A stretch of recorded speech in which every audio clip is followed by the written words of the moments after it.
അടുത്ത സേനാപതി വേണു, കേന്ദ്ര സർക്കാരിൻ്റെ കീഴിലുള്ള രാജ്യത്തെ മുഴുവൻ ആശുപത്രികളിലും സുരക്ഷ വർദ്ധിപ്പിക്കാൻ തീരുമാനിച്ചിട്ടുണ്ട്.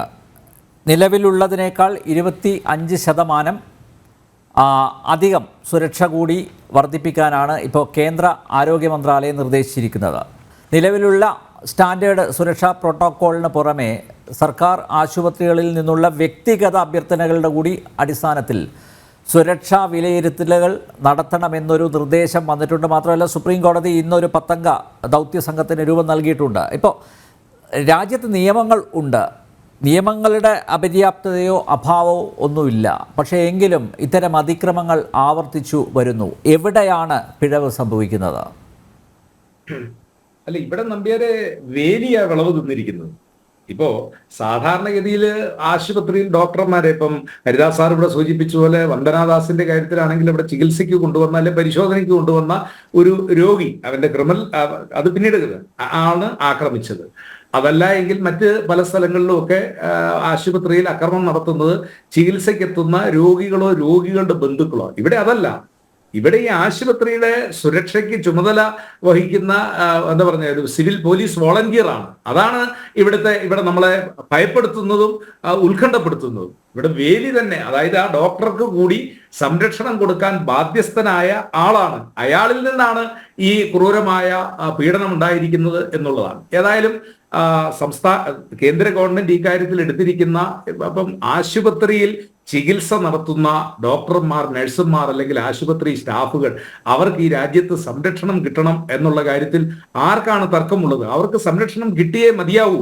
ആ കാര്യത്തിൽ ഒരു തർക്കവുമില്ല. ഇപ്പൊ മുമ്പൊക്കെ നമ്മൾ കണ്ടിരുന്നത് ഡോക്ടർമാരെ ആക്രമിക്കുന്നത് ചികിത്സയ്ക്ക് വരുന്ന ആള് അല്ലെങ്കിൽ അവരുടെ ബന്ധുക്കള്, രോഗിക്ക് മതിയായ ചികിത്സ കിട്ടിയില്ല എന്ന് അവർക്ക് തോന്നുക, രോഗി പെട്ടെന്ന് മരിക്കുന്ന സാഹചര്യം ഉണ്ടാകുക, അങ്ങനെയൊക്കെ വരുമ്പോൾ നടത്തുന്ന ആക്രമണങ്ങളാണ്. ഇവിടെ അതല്ലല്ലോ. ഇപ്പൊ കഴിഞ്ഞ 2-3 ദിവസങ്ങളായിട്ട് നമ്മൾ കാണുന്ന ഡോക്ടർമാർക്കും ആരോഗ്യ പ്രവർത്തകർക്കും നേരെയുള്ള അതിക്രമം എന്ന് പറഞ്ഞു കഴിഞ്ഞാൽ, ഒന്നുകിൽ അവർ ഡ്യൂട്ടി കഴിഞ്ഞു പോകുന്ന സമയത്ത് അവർ ആക്രമിക്കപ്പെടുന്നു, അതല്ല എങ്കിൽ അവർ ഡ്യൂട്ടിക്ക് ശേഷം വിശ്രമിക്കുമ്പോൾ ആ ആശുപത്രിയിൽ തന്നെ ഏതെങ്കിലും രീതിയിൽ ജോലിയെടുക്കുന്നയാള് ഇവരെ ഒരു സഹോദരിയായോ അല്ലെങ്കിൽ അവരുടെ സുഹൃത്തായോ കണ്ട് അവർക്ക് സംരക്ഷണം കൊടുക്കാൻ ബാധ്യസ്ഥരായ ആള് അവരിൽ നിന്നുണ്ടാകുന്നു എന്നുള്ളതാണ്. അതാണ് ഞാൻ ആദ്യം പറഞ്ഞത്, വേലി തന്നെ വിളവ് തിന്നുന്നു എന്നുള്ള ആ ഭയാനകമായ സ്ഥിതിവിശേഷമാണ്. അപ്പോ ഇത് മുളയിലെ നുള്ളണമെങ്കിൽ അതിശക്തമായ നടപടികൾ. ഇവിടെ ഞാൻ മുമ്പ് സൂചിപ്പിച്ചപ്പോൾ ഈ പ്രിൻസിപ്പാളിന്റെ വാക്കുകളാണ്.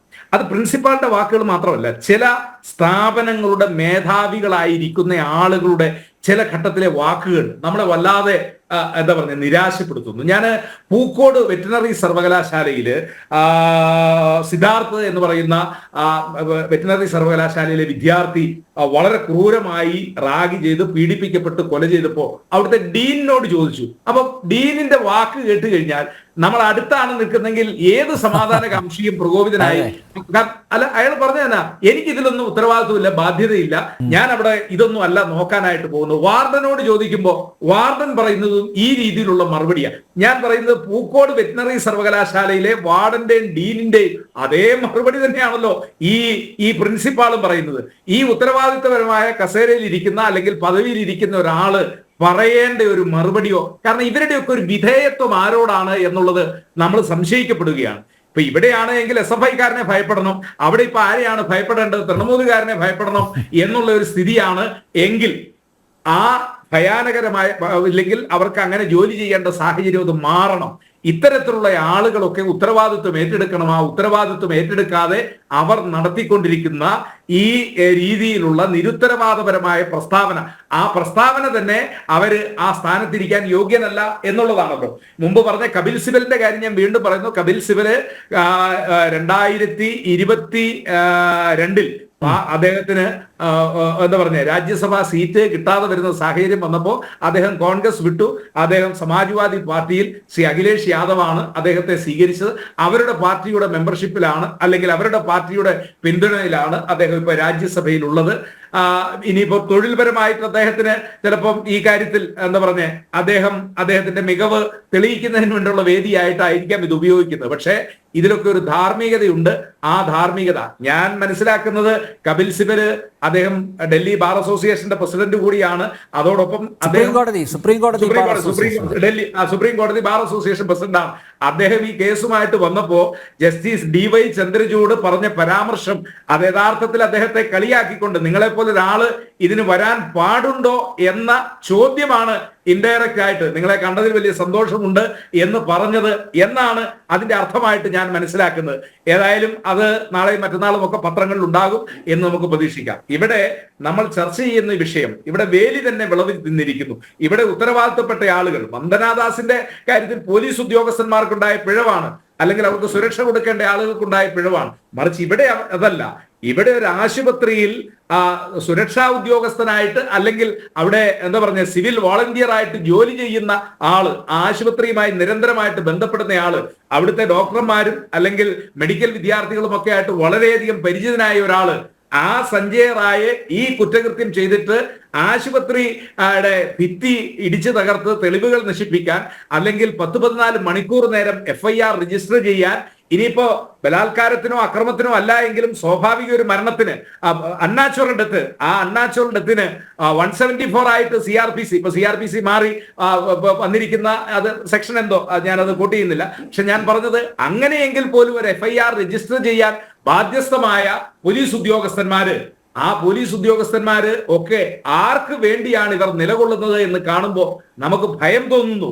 നിയമവാഴ്ച തകർന്നാൽ ആ നിയമവാഴ്ച തകർന്നതാണല്ലോ നമ്മൾ അയൽ സംസ്ഥാനങ്ങളിലൊക്കെ കാണുന്നത്. അപ്പോ റൂൾ ഓഫ് ലോ അത് തകർക്കാൻ കൂട്ടുനിൽക്കുന്ന ഭരണാധികാരികൾ ആരാണെങ്കിലും അവർ ഈ രാജ്യത്തോടും ഈ തലമുറയോടും ചെയ്യുന്ന ഏറ്റവും വലിയ ദ്രോഹമാണ്.